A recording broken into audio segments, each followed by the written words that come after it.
there's something that we dug into. Ooh. A little pilot some years ago with Meghan Markle. Oh, okay. So I said that, and I think she was in it, but I Googled it. I'm like a 99% sure she was in the pilot, but I Googled it and her name wasn't on there, but I'm like, she was royalty. Did they take all of her credits off? Oh. I have to go back. It's called Secrets of a Small Town, and there's a picture out there somewhere. I who was it then? I don't know. I think it was Meghan Markle. We're gonna act like it is, because I said that, and then I like looked it up.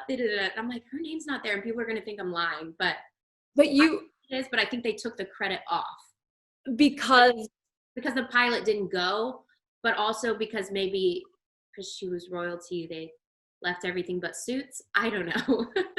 well, how about this? Knowing that she's in LA, you're in LA, maybe there's a way for y'all to bring something back and do a new project. I would love that. I think she's so beautiful, so talented.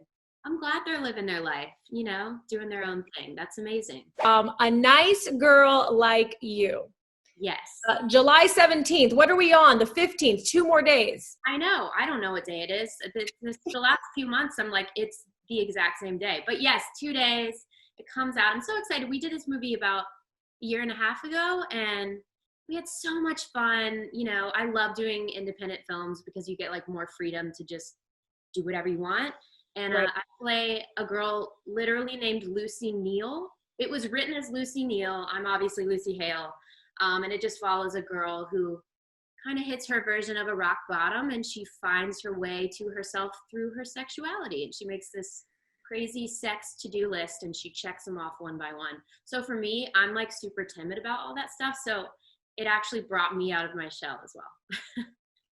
What was the research behind this? Since you are timid and this character also is timid, it has to come out of their shell. Did you learn a lot about yourself? I mean, I'll still be timid, I think, in my life. But the thing about it is that Lucy and myself, we both kind of approached it in the same way. So it kind of was all there for me because I was supposed to be uncomfortable, and I genuinely, like, we went to a real sex convention and real sex shops. I went to a strip club, which was amazing. Those women are incredible, incredible bodies. So it was a lot of firsts for me as well, but we had a blast. Yeah. I want to commend you on this because we don't talk about it enough as women, or just in society. It's like, okay, the men get all the stuff, or the other person gets it. Do you feel that when people watch this, they'll be a little bit more empowered and want to talk about it? So first of all, thank you. That was the reason I wanted to do it, because there's so rarely do you see a female getting to do these types of roles. And I was like, it's still so taboo, which is dumb. I think it's ridiculous. We all think about it. We all do it. Like, who cares? Like, who cares?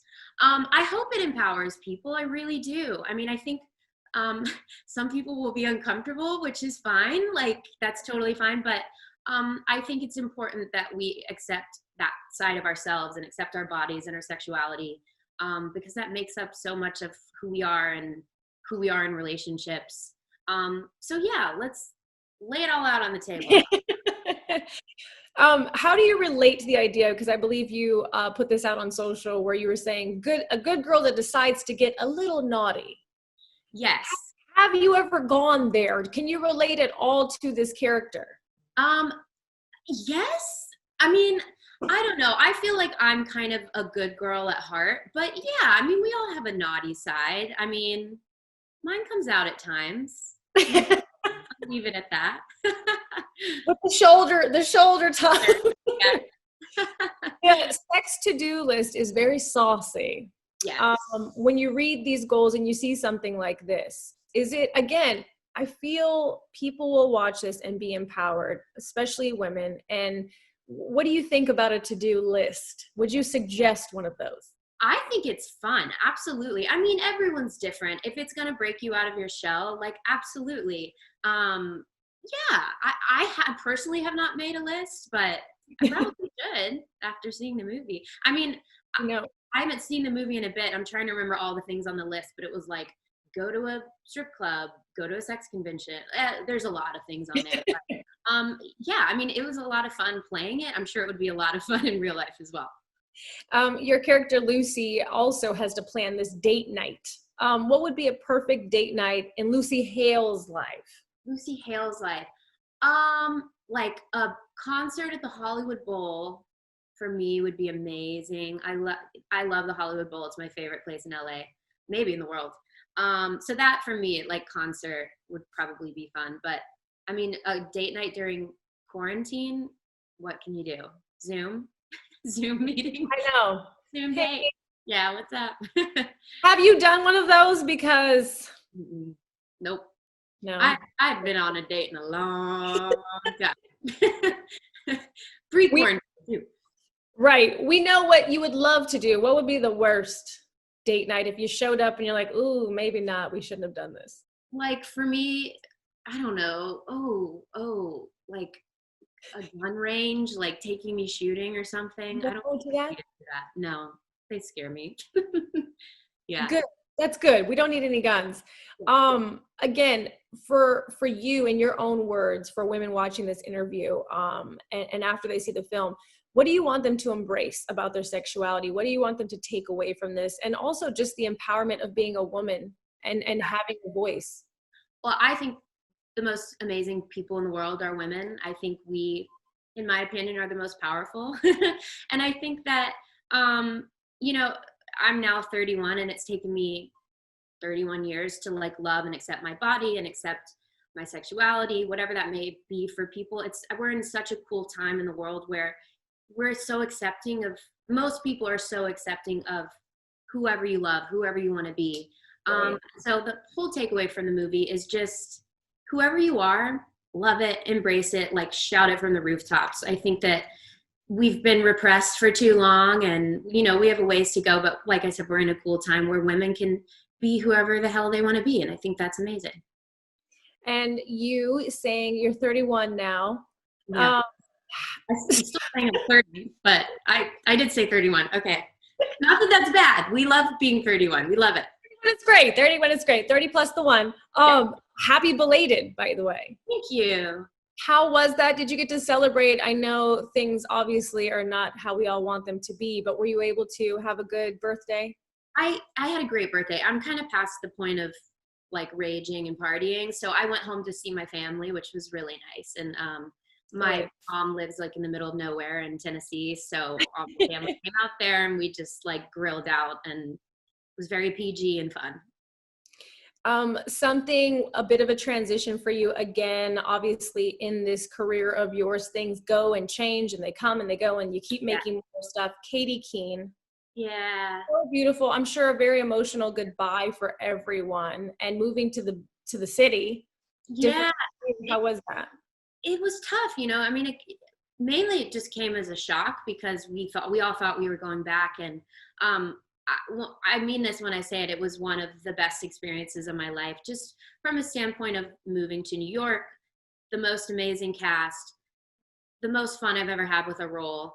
And, you know, I was really sad for it for a few days and I was like, Lucy, snap out of it. Like you had that experience and nothing will take that away from you. And I really think it's a series that years from now, people will be like, why didn't that go longer? Right. So, and to see people so upset when it got canceled, I was like, that makes me feel good. Not that they're upset, but that they loved it. They loved it so much. Yeah. And I was going to say, you see now, especially with so many different streaming platforms, a lot of shows will go somewhere else and you get up somewhere else. Right. There's always that chance, but you know, I'm okay. I'm going with the flow. Whatever happens, happens. And I'm happy. It's fine.